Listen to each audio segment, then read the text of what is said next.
Our scripture reading this morning will be from the Gospel of John, the 4th chapter, verses 7 through 13. When a Samaritan woman came to draw water, Jesus said to her, "Will you give me a drink?" His disciples had gone into town to buy food. The Samaritan woman said to him, "You are a Jew, and I am a Samaritan woman. How can you ask me for a drink?" For Jews do not associate with Samaritans. Jesus answered her, "If you knew the gift of God and who is it that asked you for a drink, you would have asked him, and he would have given you living water." "Sir," the woman said, "you have nothing to draw with, and the well is deep. Where can you get this living water? Are you greater than our father Jacob, who gave us the well and drank from it himself, and did also his sons and his flocks and herds?" Jesus answered, "Everyone who drinks from this well will be thirsty again, but whoever drinks the water that I give him will never thirst.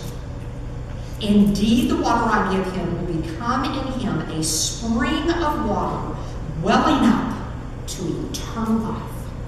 The word of God to the people of God. Thanks be to God.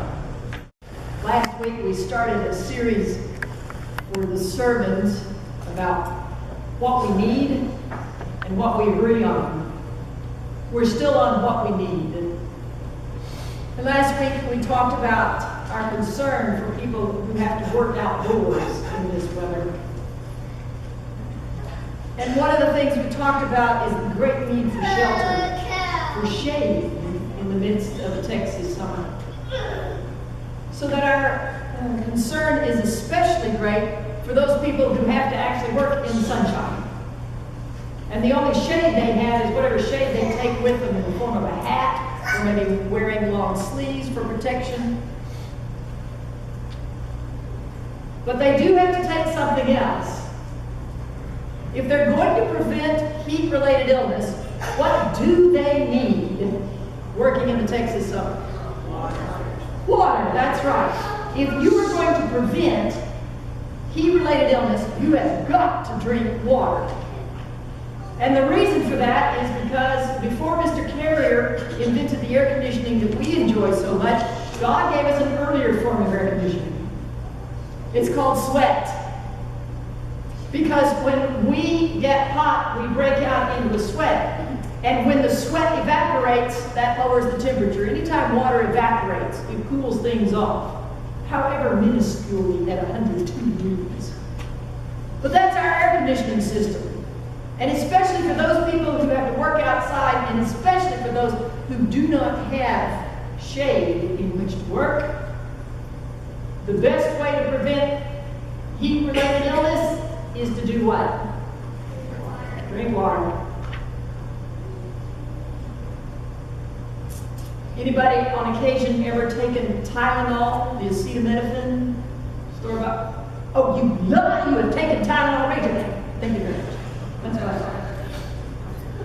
And now, of course, the science is coming out. Ooh, acetaminophen can be dangerous to you because it can lodge in your kidney or it can lodge in the liver. Do you know why it's lodging in some people's liver and in some people's kidneys? Because they're not drinking enough water. That's exactly right. Some people evidently take Tylenol and do a sip just to get it down. That's not enough, friends. You've got to have water to help move that medication through the system. And if there's not enough water, it's going to get caught somewhere. So if you want medicine to work the way it's supposed to, do you know what you have to do? That's right. Now, I will not ask you to raise your hand, but I would imagine that some of you, at some point or another, have been on a diet, haven't you? Mm-hmm. Now, I don't know if you've ever noticed, sometimes it happens even if you're not on a diet. But all of a sudden, you just have this incredible craving to eat. And it could happen right after you've eaten, you know? And your head is saying,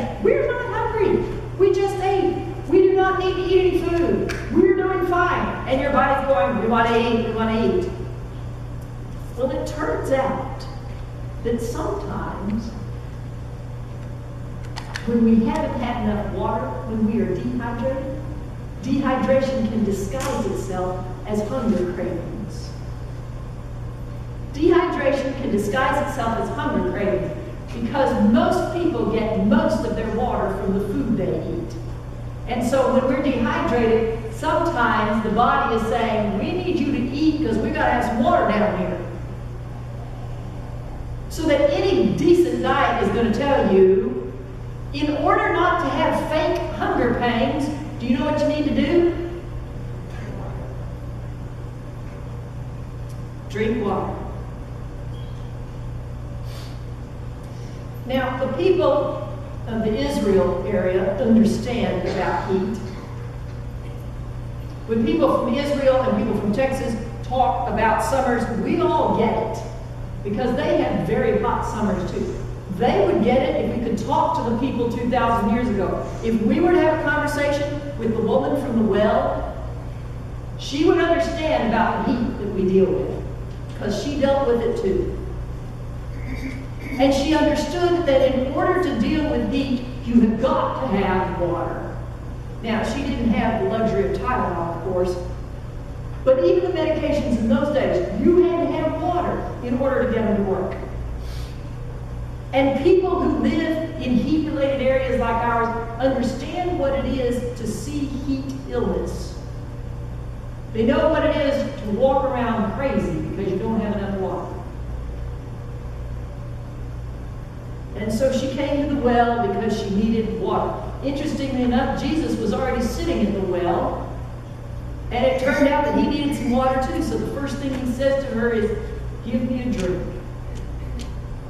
Because everybody needs water, even Jesus. And then Jesus and the woman beginning to get into a discussion, and Jesus begins to talk about a different kind of water. And after a while, you realize that they're not having the same conversation. The woman is still talking about the liquid stuff from the well, and Jesus is talking about something else. Jesus begins talking about what he calls living water. And that living water comes from having a relationship with Jesus himself. Now, interestingly enough, living water will do what real water will do, in a sense. Because if you're going to prevent heat-related illness, what have you got to do? Drink water. If you're going to prevent some soul illnesses, then living water is a good prevention. There are lots of disease, soul disease, that living water will prevent. It'll prevent greed. It can prevent self-righteousness. It can prevent all kinds of things. And so living water is like real water. It can help prevent some of the illnesses that affect us. So that if you want to avoid things like greed, if you want to avoid self-righteousness, if you want to avoid apathy, if you want to avoid out of control anger, you know what you need to do? Drink living water.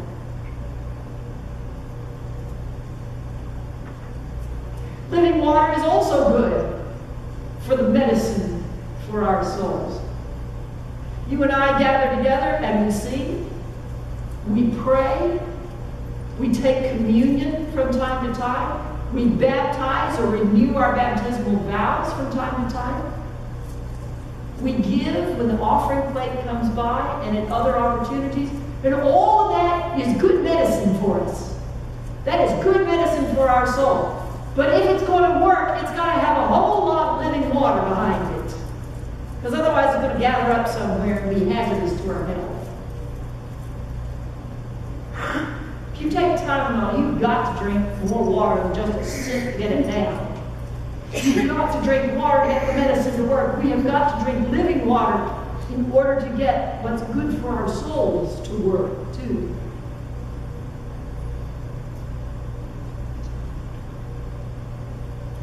Water helps prevent false hunger pangs, and living water will do the same thing.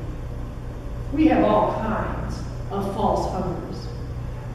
We hunger for being popular, or we hunger for being important, or we hunger for stuff, or we hunger for money. We might even hunger for bad relationships. And all of that is a false hunger. It's a hunger that if you were to stop and think about it and say, wait, I don't need this. I don't need this. What am I doing? And it's like drinking enough water. If your body doesn't have enough water, it's going to send up a hunger signal. You need to get something down here that has water attached to it. Well, it's the same way in our souls, friends. There are all kinds of temptations that the world has to offer us that are false hunger pangs. We don't need that stuff. But in order to prevent false hunger pangs, do you know what you've got to do? Drink living water.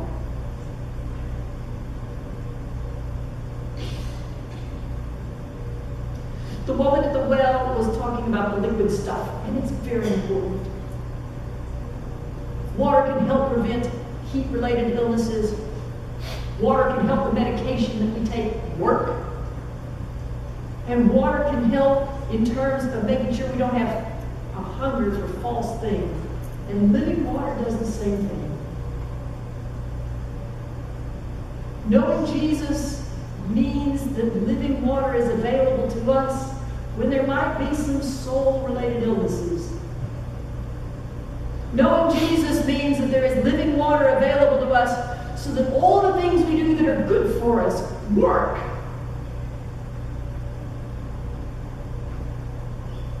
Knowing Jesus means that living water is available to us so that all of those false hunger pains, from wherever they may come,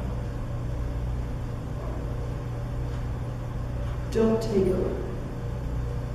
Don't tempt us. Don't suck us in.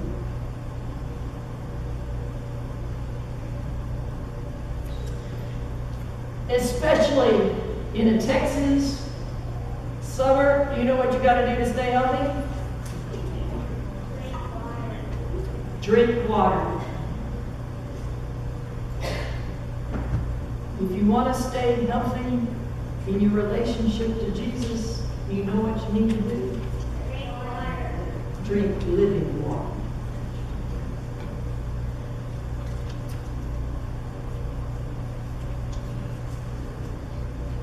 In the name of the Father, and the Son, and of the Holy Spirit. Amen.